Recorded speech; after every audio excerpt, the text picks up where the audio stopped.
இலக்கண குறிப்பில் இன்னைக்கு தோரண வீதியும் தேமாறு கோட்டியும் எண்ணுமைகள் காய்க்குலை கடுகு பூக்கொடி வள்ளி முத்தாமம் இரண்டாம் வேற்றுமை உருபும் உடன்தொக்கை தொகைகள் மாற்றுமின் பரப்புமின் ஏவல் வினைமுற்றுக்கள் உருபொருள் உரிச்சொற்றொடர் தாழ் பூந்துரை வினைத்தொகை பங்கறிந்து இரண்டாம் வேற்றுமைத் தொகை நன்பொருள் தன் மணல் நல்லுரை பண்பு தொகைகள்.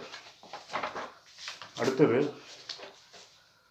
பண்பும் அன்பும் இன்பமும் மொழியும் எண்ணுமைகள் சொன்னோர் வினையாளர் பெயர். இதேமாரி டெய்லி இலக்கண குறிப்பு மட்டும் சொல்கிறேன். இது 9th தமிழ். அடுத்து 6th 7th 8th நான் போட்டுட்ருக்கேன். வீடியோ சப்ஸ்கிரைப் பண்ணுங்கள், சேனலை சப்ஸ்கிரைப் பண்ணுங்கள், பிடிச்சிருந்தா லைக் பண்ணுங்கள். ஓகேவா? உங்கள் ஃப்ரெண்ட்ஸுக்கும் சொல்லுங்கள், ஷேர் பண்ணுங்கள், லைக் பண்ணுங்கன்னு உங்கள் ஃப்ரெண்ட்ஸுக்கிட்டையும் சொல்லுங்கள்.